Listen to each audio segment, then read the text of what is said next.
Assalamualaikum warahmatullahi wabarakatuh. Selamat pagi, selamat siang untuk siswa-siswi semuanya yang berbahagia.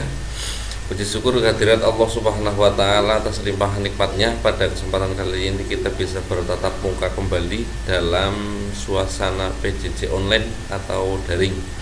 Mudah-mudahan pertemuan yang semacam ini tidak mengurangi rasa semangat kalian dalam menuntut ilmu agama Islam. Oke, pada pertemuan kali ini masih melanjutkan materi tentang iman kepada kitab-kitab Allah Subhanahu wa taala. Masih ingat kemarin ini termasuk rukun iman yang keberapa? Kewajiban yang harus diketahui oleh umat Islam dan dihukumi fardhu ain. Oke, itu dulu sekali. Ini adalah rukun iman yang ketiga, bahwa mengimani kitab-kitab Allah Subhanahu wa taala adalah dihukumi fardhu ain, artinya wajib bagi setiap umat Islam. Sebelum kita lanjutkan materi secara jauh, secara detail, marilah kita awali pertemuan kali ini dengan membaca surat Al-Fatihah bersama-sama. Kami hantarkan ala hadhihi wa ala kulli niyatin sholihah. Al-Fatihah. A'udzu billahi minasyaitonir rajim. Bismillahirrahmanirrahim. Alhamdulillahi rabbil alamin arrahmanir rahim maliki yaumiddin. Iyyaka na'budu wa iyyaka nasta'in. Ihdinas siratal mustaqim. Siratal ladzina an'amta 'alaihim ghairil maghdubi 'alaihim waladdallin. Amin. Terima kasih, mudah-mudahan apa yang kita pelajari dapat bermanfaat dan dapat diamalkan dalam kehidupan kita sehari-hari. Amin. Langsung saja untuk yang selanjutnya, bahwa kemarin sudah dibahas terkait dengan pengertian iman kepada kitab-kitab Allah Subhanahu wa taala. Saya sampaikan sekali lagi di sini bahwa pengertian iman kepada kitab-kitab Allah Subhanahu wa taala dibagi menjadi dua. Yang pertama ada pengertian iman tersendiri, kemudian pengertian kitab juga sendiri. Iman yang dalam bahasan paling mudah adalah percaya. Mencakup kepercayaan tiga aspek, yaitu percaya dalam lisan, kemudian hati, dan juga perbuatan. Kemudian kitab Allah Subhanahu wa taala di sini kitab secara umum artinya adalah buku atau surah atau kiriman. Kemudian dari dua pengertian ini digabung menjadi satu, yaitu pengertian secara terminologi atau pengertian secara istilah. Pengertian secara istilah yaitu meyakini bahwa Allah Subhanahu wa taala telah menurunkan kitab-kitabnya kepada para rasul agar kitab-kitab itu dijadikan sebagai pedoman hidup umat manusia agar mereka memperoleh kebahagiaan di dunia dan kebahagiaan di akhirat. Tujuan utama Allah Subhanahu wa taala menurunkan kitab adalah agar umat manusia atau makhluk-makhluk Allah Subhanahu wa taala, terutama manusia ini, dapat memperoleh kehidupan yang bahagia, baik itu di dunia dan akhirat. Dan agar kita memperoleh kehidupan yang bahagia dunia akhirat, caranya seperti apa? Nah, inilah yang diterangkan di dalam kitab-kitab Allah Subhanahu wa taala. Bagi kita yang ada, ya kita mempelajari agar kita memperoleh bahagia dunia akhirat dengan cara mempelajari, mendalami apa yang ada di dalam Al-Qur'an. Sampai di sini ada pertanyaan? Tidak ada. Lanjut yang selanjutnya, ini kitab-kitab Allah Subhanahu wa taala yang diturunkan sebelum Al-Qur'an, yang sangat populer sekali sebelum Allah Subhanahu wa taala menurunkan kitab-kitab, dikenal dengan istilah suhuf atau sohifah atau lembaran-lembaran, yaitu firman Allah Subhanahu wa taala yang diturunkan kepada Nabi Ibrahim alaihissalam, Nabi Musa, dan lain sebagainya. Setelah Allah Subhanahu wa taala menurunkan suhuf ini, suhuf yaitu kumpulan wahyu Allah Subhanahu wa taala, tapi ini lebih fokus untuk kepada penerima dan secara tidak mutlak disampaikan kepada pengikut atau pengikut-pengikutnya atau umat-umatnya itu. Beda dengan kitab-kitab Allah Subhanahu wa taala yang diturunkan kepada Nabi Musa. Contoh, Nabi Musa, Allah Subhanahu wa taala menurunkannya kitab Taurat. Yang kedua ada kitab Zabur, itu kepada Nabi Daud alaihissalam. Yang ketiga ada kitab Injil, diturunkan kepada Nabi Isa alaihissalam. Wa isyamun ribu disit bahasa Bapak lagi rekaman. Mohon maaf ya, terganggu oleh suara bocil ya, bocah cilik. Yang selanjutnya, oke, ini yang penting adalah ini.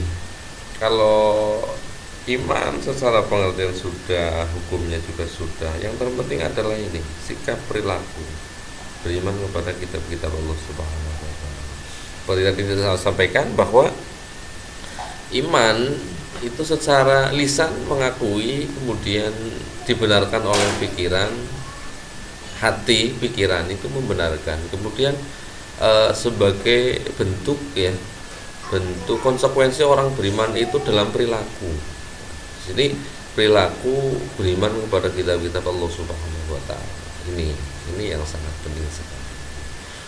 Jangan sampai orang ditanya beriman begitu, apal dilakukan tidak. Sama seperti orang membahas cinta, kan cinta itu tidak hanya di bibir saja, tetapi butuh yang namanya konsekuensi dari apa yang ada di bibir, yaitu apa?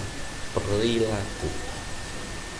Yang pertama, perilaku orang beriman kepada kitab-kitab Allah Subhanahu wa taala. Yang pertama yaitu mengakui dan menghormati kedudukan kitab Allah Subhanahu wa taala sebelum Al-Qur'an. Tadi ada berapa? Ada 3. Ada kitab Zabur, ada kitab Taurat dan kitab Injil. Nah, kitab itu yang dulu wajib diimani oleh umat Islam. Tetapi setelah dalam kurun waktu, contoh ini Nabi Musa tadi diberikan kitab Taurat diberikan kepada Musa. Nah, setelah Nabi Daud diberikan kitab Zabur, maka Taurat sudah tidak diamalkan lagi, Zabur yang diamalkan. Nah, setelah Nabi Isa diberikan wahyu kitab Injil, sama, Zabur pun tidak diamalkan, yang diamalkan adalah Injil. Sama ketika Al-Quran diturunkan kepada Nabi Muhammad SAW, Injil harusnya sudah tidak diamalkan. Tetapi bagi kita umat Islam ya cukup mengakui bahwa Allah Subhanahu wa taala pernah menurunkan kitab sebelum Al-Quran. Tetapi keyakinan itu keyakinan yang diakui saja, dihormati, tidak diamalkan. Karena apa? Kita sekarang berkewajiban mengamalkan apa yang ada di dalam kitab suci Al-Quran. Oke. Tapi kita tidak boleh menyalahkan orang-orang yang masih mengamalkan itu, karena terkait dengan keyakinan. Dan juga Allah Subhanahu wa taala pernah menurunkan kitab itu. Kemudian yang kedua, meyakini dan mengakui bahwa kitab-kitab Allah Subhanahu wa taala merupakan kitab yang paling utama dan paling akhir di Al-Quran. Kitab suci Al-Quran adalah kitab yang paling utama dan paling akhir diturunkan. Sama seperti Nabi Muhammad SAW itu Khatamul Anbiya wal Mursalin, penutup bagi para nabi dan para rasul. Karena Nabi Muhammad sebagai penutup para nabi dan rasul dan kitab suci adalah Al-Quran, maka setelah Al-Quran tidak ada kitab suci lagi. Karena apa? Tidak ada yang diberikan wahyu lagi. Jadi sudah nabi dan rasul selesai setelah Rasulullah SAW darah dari Rasul sampai sekarang itu sudah tidak ada nabi lagi selain beliau. Kemudian yang ketiga, meyakini dan mengakui bahwa Al-Quran merupakan pedoman hidup untuk seluruh umat manusia. Meyakini, yakin banget bahwa Al-Quran merupakan pedoman hidup untuk seluruh umat manusia. Tetapi kelemahan kita bahwa seperti yang sudah mafhum bagi kita bahwa Al-Quran itu diturunkan oleh Allah Subhanahu wa taala menggunakan bahasa Arab. Kita yakin, kita mengakui bahwa Al-Quran merupakan pedoman hidup untuk seluruh umat manusia. Tetapi manakala kita tidak mau mempelajarinya, Sementara Al-Quran berbahasa Arab, maka sampai kapanpun kita tidak akan tahu isi Al-Quran yang seperti apa, pedoman-pedoman yang seperti apa. Karena apa? Kita tidak tahu isinya selama kita tidak pernah mempelajari isi Al-Quran. Mempelajari cara membacanya saja itu kita kesusahan. Karena apa? Lisan kita, lisan Jawa dengan lisan Arab sana, dengan logat yang berbeda, maka kaku ilate pokoknya, angel, makanya butuh ketelatenan.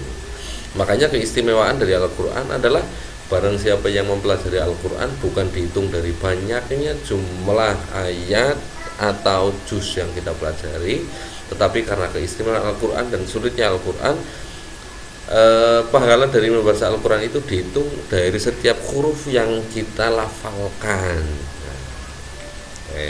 Paham ya? Makanya yang rajin untuk mempelajari Al-Quran, biar apa? Pahala kita bertambah dan juga pengetahuan kita bertambah.